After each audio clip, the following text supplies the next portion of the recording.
Hi friends, welcome to my channel. आज हमारा पाठ है व्याकरण। व्याकरण वह शास्त्र है जिसके द्वारा हम भाषा के नियमों को जानकर उसे शुद्ध रूप से लिखना, पढ़ना एवं बोलना सीखते हैं। భాషా నియమాలను తెలియజెప్పి వాటి సహకారంతో తప్పులు లేకుండా వ్రాయడం, చదవడం మరియు మాట్లాడడం నేర్పు శాస్త్రమును వ్యాకరణం అందురు। व्याकरण के अंग। अध्ययन के सुविधा के लिए व्याकरण को 3 भागों में बांटा गया है। అధ్యయనం చేయడానికి యూజ్ఫుల్గా ఉండడం కోసం వ్యాకరణాన్ని 3 భాగాలుగా విభజించారు। नंबर 1 वर्ण विचार, शब्द विचार, वाक्य विचार। नंबर 1 वर्ण विचार के बारे में अब हम जानेंगे। वर्णों को स्वरूप, भेद, आकार, उच्चारण आदि पर विचार किया जाता है, उसे वर्ण विचार कहते हैं। वर्ण का स्वरूप मीन्स फॉर्मेशन, भेद डिफरेंस, आकार शेप, उच्चारण प्रोनाउंसिएशन। वर्णों के बीच में किस तरह हमें प्रोनाउंस करते हैं, उसका शेप कैसा है, उसका डिफरेंस कैसा है, अक्षर के बीच में डिफरेंस कैसा है, वो सब हम जान सकते हैं। टुकड़े नहीं किया जा सकने वाली ध्वनि को वर्ण कहते हैं। हमें वर्ण को टुकड़ा नहीं किया जा सकता। जैसे उदाहरण देखिए, राम है, रा प्लस आ। इसे आ को हम टुकड़ा नहीं कर सकते हैं, रा को भी टुकड़ा नहीं कर सकते हैं। माँ और आ, इस दोनों के इस बीच में ये माँ में माँ है और आ भी मिल चुका है, इसे टुकड़ा नहीं किया जा सकता है आ और माँ को। यहाँ और एक देखिए, खाना, खा प्लस आ, ना प्लस आ। अब राम इस शब्द में 2 अक्षर है। कितने अक्षर है? 2 अक्षर है, लेकिन वर्ण 4 है। 1 2 3 4, 4 वर्ण है। अक्षर कितने हैं? 2 है। अक्षर 2 है, अक्षर 2 है, वर्ण 4 है। नीचे दिए गए एग्जाम्पल में भी खाना में 2 अक्षर है, वर्ण 4 है। वर्ण भाषा की सबसे छोटी इकाई है जिसके खंड नहीं किया जा सकते हैं। इसे విభజించలేము, మనం దీన్ని వర్ణాన్ని విభజించలేము, అక్షరాలు। अब हम वर्णमाला पढ़ते हैं। स्वरों का उच्चारण स्वतंत्र स्वरों की तरह किया जा रहा है। అంటే ఇతర అక్షరముల సహకారం లేకోకుండా స్వతంత్రంగా పలుకుబడే అక్షరములను అచ్చులు అందరు। అంటే ఇవి స్వతంత్ర, ఇతర అక్షరాల పైన హెల్ప్ తీసుకోదు। स्वर कितने हैं? 13 है। नंबर 1 आ ई उ रू ए आई ओ औ अम आहा। अब व्यंजन, ये व्यंजन में इन सभी को स्पर्श व्यंजन कहा जाता है। स्पर्श व्यंजन कहा जाता है। अब हम का वर्ग, इसे का वर्ग कहते हैं, इसे चा वर्ग कहते हैं। ता वर्ग, ता वर्ग, पा वर्ग।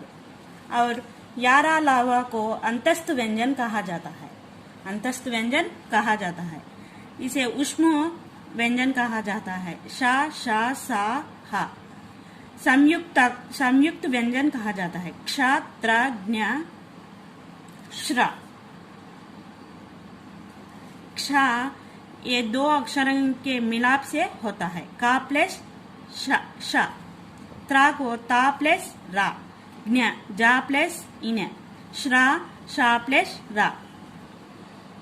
स्वर के भेद, वे ध्वनियाँ जिनके उच्चारण में वायु बिना किसी अवरोध के बाहर निकलती है, स्वर कहलाते हैं।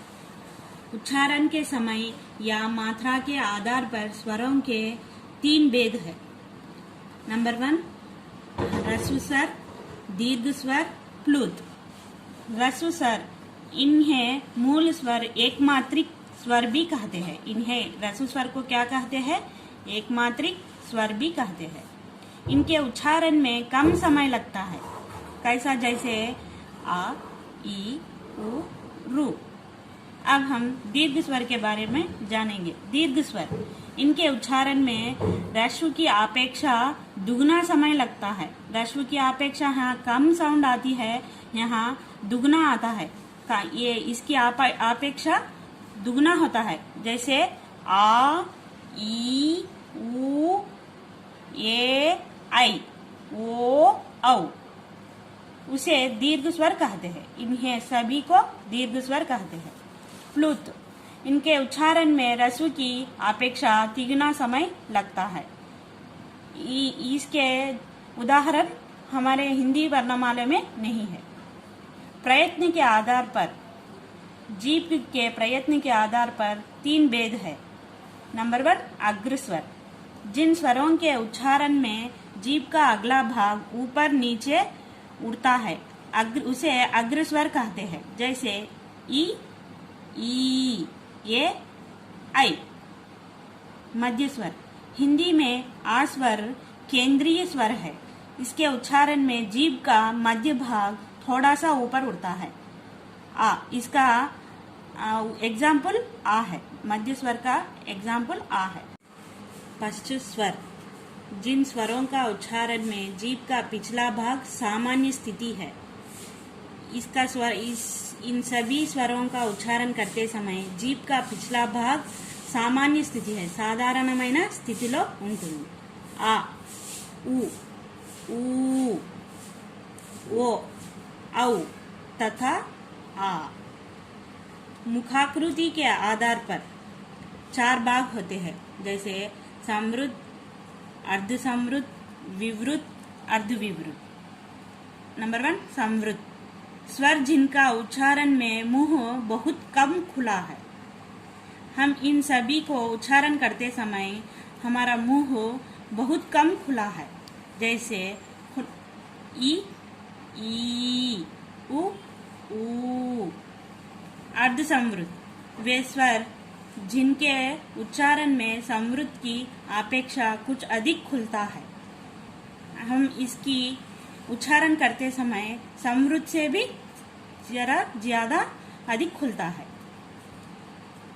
ए, ओ। विवृत, जिन स्वरों का उच्चारण में मुख पूरा खुलता है, हमारा मुंह पूरा खुलता है। जैसे आ। अर्धविवृत, जिन स्वरों के उच्चारण में मुख आधा खुलता है। हम जिन स्वरों के उच्चारण करते समय हमारा मुंह आधा खुलता है। जैसे आ, आई, औ। ओष्ठाकृति के आधार पर 3 भाग होते हैं, वृत्ताकार, अवृत्ताकार। पहले दो के बारे में जानेंगे।